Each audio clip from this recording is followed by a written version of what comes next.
Baik, kita melangkah ke soal yang ketiga, yaitu bagaimana para khalifah, bagaimana proses pengangkatannya, proses kejayaan mereka, dan bagaimana proses turunnya mereka. Baik, yang pertama tentang Abu Bakar As-Siddiq.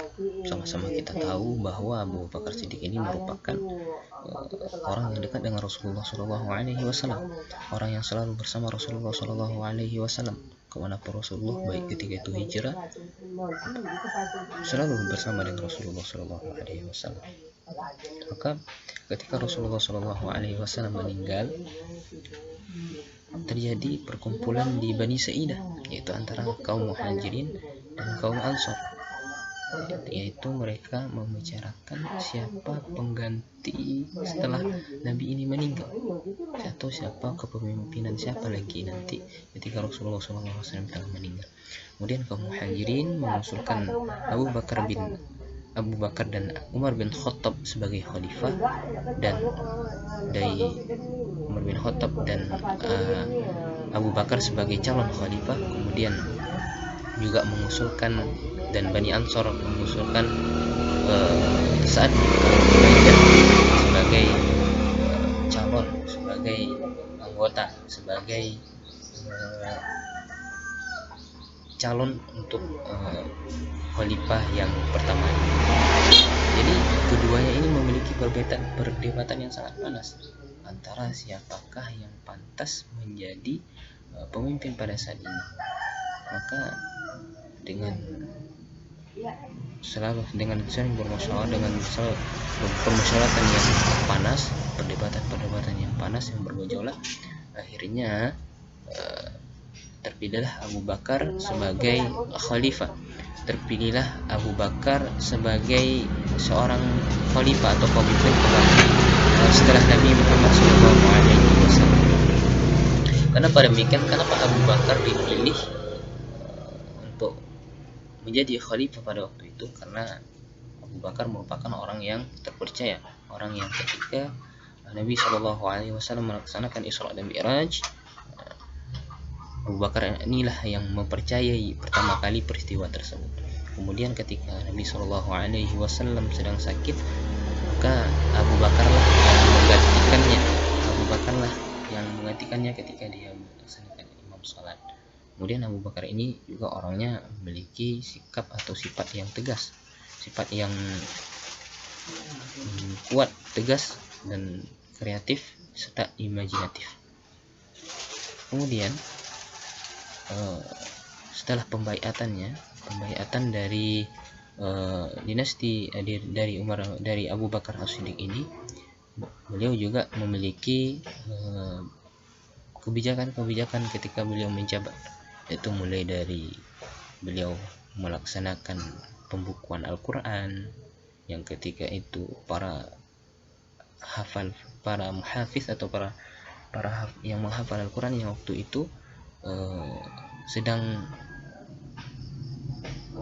meninggal karena perperangan. Makanya ditakutkan nanti ketika para muhafiz meninggal tidak ada lagi Al-Quran itu, sehingga Abu Bakar membuat kebijakan atas usulan Umar supaya dibuat pembukuan Al-Quran biar Al-Quran itu tidak punah nantinya. Maka ini salah satu kebijakan. Kemudian kebijakan yang kedua yaitu melakukan atau melaksanakan proses atau melaksanakan pemberontakan atau peperangan terhadap kaum kafir, kaum murtadin, atau kaum yang enggan membayar zakat. Maka ini Abu Bakar tegas mengatakan bagi siapa yang melakukan tidak membayar zakat atau murtad, maka inilah yang akan diperangi ketika Abu Bakar As-Siddiq. Sehingga inilah menjadi kebijakan yang cukup berpengaruh terhadap kemasyarakatan, maka tidak ada lagi yang ceritanya yang tidak membayar zakat atau yang murtad, karena langsung diperangi dan langsung diberontak pada kekhalifahan Abu Bakar As-Siddiq. Kemudian juga perluasan wilayah juga diberikan, juga merupakan kebijakan dari Abu Bakar ini, perluasan wilayah di luar Arab. sehingga perluasan wilayah di daerah Arab semakin luas pada waktu itu. Kemudian dengan berjalannya waktu selama 2 tahun pemerintahan dari Abu Bakar As-Siddiq ini, maka disinilah akhir atau dari sinilah titik terakhir khalifah atau titik terakhir kekhalifahan atau pemerintahan, yaitu ketika Abu Bakar As-Siddiq merasakan sakit atau sakit, maka disinilah akhir dari kekhalifahan, sehingga Abu Bakar As-Siddiq pada waktu itu meninggal dunia. Kemudian dilanjutkan oleh kekhalifahan Umar bin Khattab. Kalau kekhalifahan Umar bin Khattab sama-sama kita tahu dia merupakan seseorang yang tegas, berani, seseorang yang disebutkan, yang diminta oleh seseorang yang didoakan oleh Rasulullah supaya masuk Islam antara dua Umar, termasuklah Umar bin Khattab. Sehingga proses pengangkatan beliau menjadi seorang khalifah ini didasari oleh proses yang dilakukan oleh Abu Bakar As-Siddiq. Abu Bakar As-Siddiq diam-diam mewanti-wanti, mencari celah atau mencari celah bagaimana melihat sikap-sikap dan perilaku dari orang-orang ini, melihat atau mencari perilaku para khalifah yang patut dijadikan atau yang patut dijadikan sebagai khalifah selanjutnya. Maka disinilah Abu Bakar As-Siddiq menilai bahwa Umar bin Khattab lah yang patut, Umar lah yang pantas menjadi seorang khalifah, karena dengan berbagai alasan Abu Bakar memilih Umar bin Khattab untuk menjadi khalifah. Kemudian selanjutnya kebijakan dari Umar bin Khattab ini yaitu merupakan adanya Baitul Mal, Dewan Keuangan di masa beliau. Kemudian juga beliau melakukan pembukuan Al-Quran yang lebih meningkat dari Abu Bakar, atau penyusunannya itu lebih tertata dari Abu Bakar sebelumnya. Kemudian juga kebijakan beliau yaitu perluasan wilayah yang berada di Irak, Palestina, Suriah, Arab dan lain sebagainya, sehingga membuat kejayaannya ketika itu, kejayaan dari Umar bin Khattab waktu itu dengan kebijakan-kebijakan yang telah dibuat. Kemudian pemerintahan dari Umar bin Khattab berakhir ketika beliau melaksanakan sholat subuh. Ketika beliau melaksanakan sholat subuh, beliau dibunuh oleh utusan dari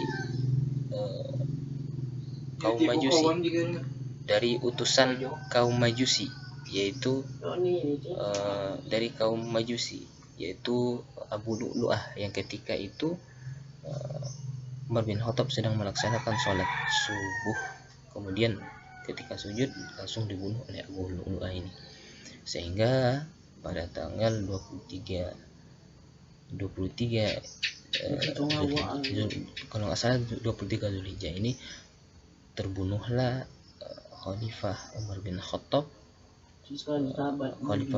Khattab, sehingga kepemimpinannya atau kehilafaannya menjadi habis atau sudah berakhir pada waktu itu. Kemudian dilanjutkan oleh kekhalifahan Utsman bin Affan, yang mana kita tahu bahwa Utsman bin Affan ini merupakan orang yang dermawan, merupakan orang yang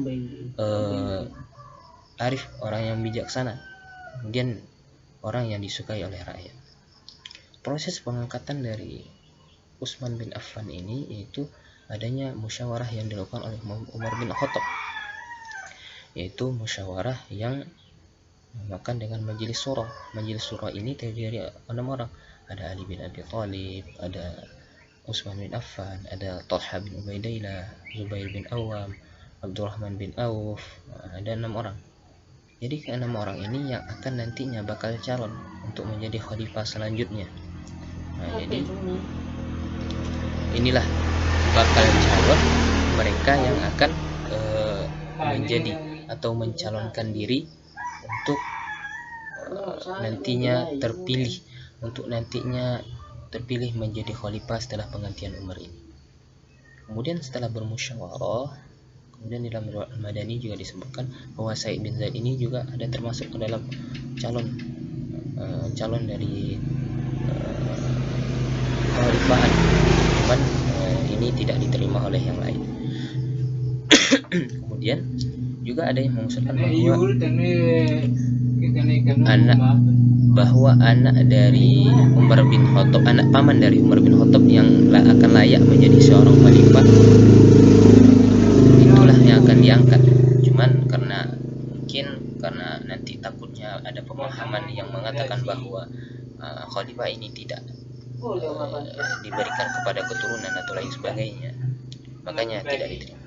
Jadi setelah musyawarah, maka terpilihlah hanya dua kandidat terdiri dari Ali dan Utsman bin Affan. Tolha menyerahkan kepada Utsman bin Affan, Zubair bin Awam menyerahkan kepada Ali bin Abi Thalib, sedangkan Abdurrahman bin Auf menyerahkan kepada keduanya siapa saja yang pantas untuk menjadi seorang khalifah. Kemudian akhirnya terpilihlah Utsman bin Affan menjadi seorang khalifah pada tahun 644 Masehi. Baiatnya Utsman bin Affan pada waktu itu, sehingga inilah menjadi puncak atau inilah menjadi proses kejayaan di antara para khalifah itu dengan kebijakan yang peduli terhadap umat. Kebijakannya adalah memberikan sebagian sawah pada masyarakat untuk dijadikan sebagai garap tanah, untuk dijadikan sebagai pertanian, sehingga hasilnya nanti dibagi dengan pemerintah separuhnya, kemudian untuk mereka separuh. Kemudian kebijakan yang lainnya yaitu Utsman ini memberikan mata air terhadap satu kabilah atau satu kampung, sehingga satu mata air itu atau satu sumur itu diberikan satu kampung, sehingga satu kampung itu terpenuhi oleh air, saking dermawannya. Kemudian beliau menginfakkan semua hartanya untuk kepentingan masyarakat yang ada. Sungguh sangat luar biasa perjuangan ketika itu, perjuangan Rasulullah SAW, perjuangan Utsman bin Affan dalam periode pertamanya. Kemudian di dalam periode keduanya